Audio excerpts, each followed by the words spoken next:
Salut les copains. Il était une fois un homme qui voulait acheter un pur sang.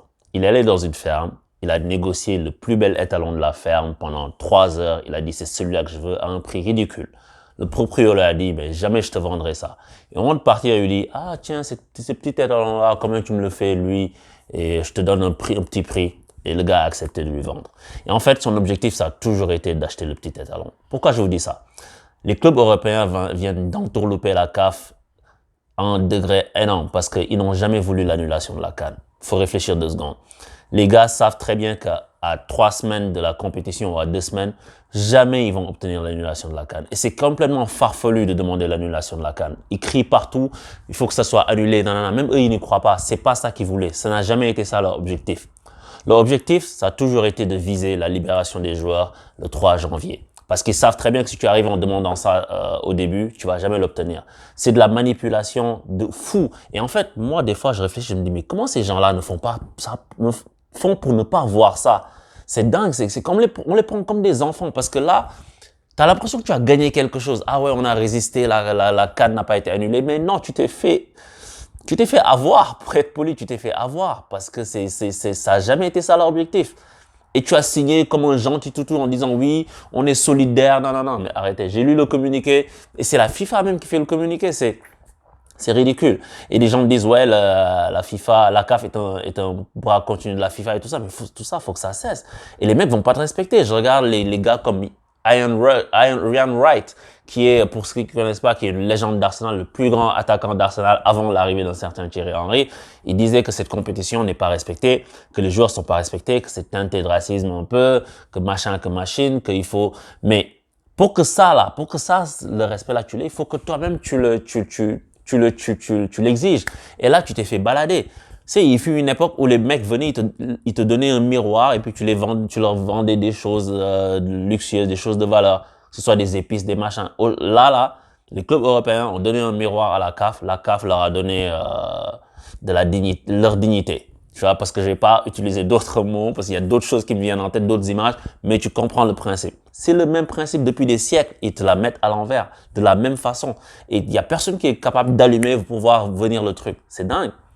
Et by the way, je dois dire un truc parce que Aliou Cissé, j'ai regardé finalement une plus grande partie de sa conférence de presse. Et Aliou Cissé, moi, j'ai rien à lui reprocher. À la dernière vidéo, je disais, est-ce qu'il va céder à Klopp, machin, mais c'est pas lui. C'est pas Aliou Cissé. Et genre, je retire ça, c'est pas lui du tout.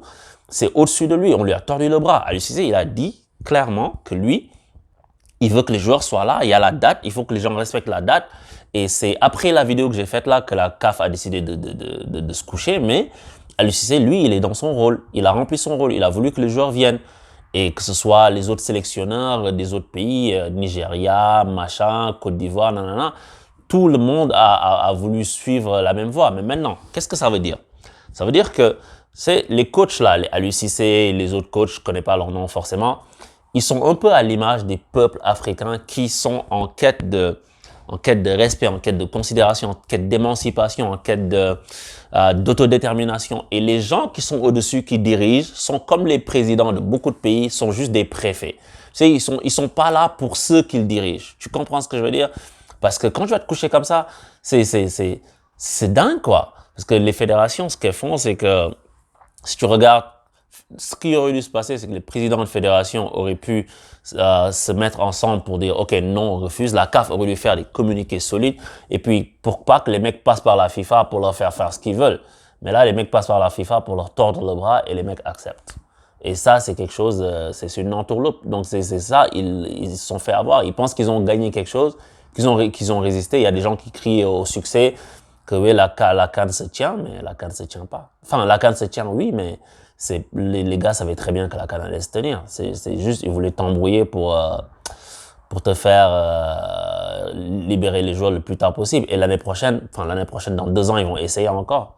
Dans 2 ans encore, ils vont essayer autre chose. Dans 4 ans, ils vont essayer un autre stratagème. Ils vont te balader. Tu te fais balader. Et ça a des conséquences parce que pour les coachs, Aliou Cissé, par exemple, les Sénégalais, si je parle de l'exemple du Sénégal que moi je connais, les gens à chaque année, ils s'excitent, ils disent on va gagner la Coupe d'Afrique. Mais tu vas la gagner comment? C'est ça, c'est une autre vidéo à part, mais le coach là, tu peux pas lui mettre la pression de lui dire il faut que tu gagnes. Tu l'as pas mis dans les meilleures conditions, lui et d'autres. parce qu'ils n'ont pas la préparation qu'il faut. Alors que d'autres équipes sont mieux préparées. Les équipes maghrébines, elles ont fait leur tournoi de coupe arabe, machin, elles sont en jambes. Toi, tu arrives là, t'es pas en jambes. Et même si c'est quelques joueurs par-ci, par-là, t'es pas en jambes. T'as pas toute ton ossature, toute ta configuration, tous tes schémas de jeu avec les joueurs qu'il te faut, etc. Tu l'as pas. Et quand tu as des joueurs importants comme Mané, c'est difficile. Donc, je sais pas dans quel état, déjà, il va revenir, dans quel état on va le récupérer. Tu le libères le 3, il arrive.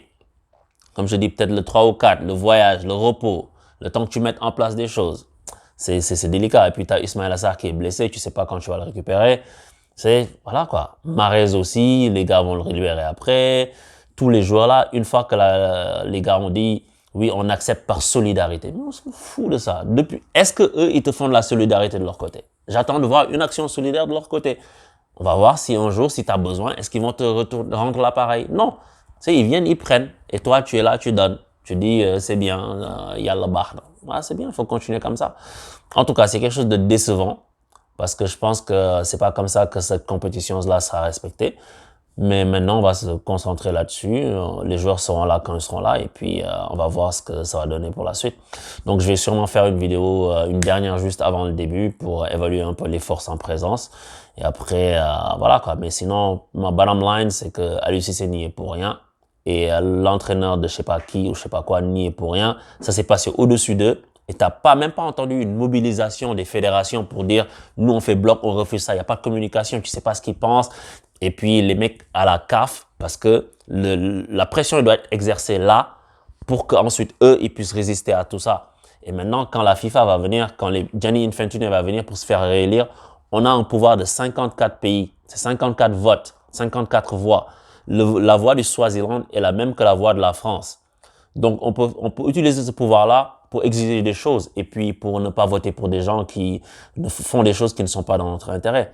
Parce que je pense que si on le fait pas en plus, si on n'en profite pas tout de suite et que eux ils le voient venir, ils vont changer les votes. Ils vont trouver un moyen de faire des pondérations de vote pour dire que si t'es le Swaziland, t'as pas assez de points, donc la France, sa voix va compter 5 fois ce que toi ta voix compte et du coup on va perdre le pouvoir décisionnel qu'on a. Donc tant qu'on a ce pouvoir-là, aujourd'hui il faut agir tout de suite.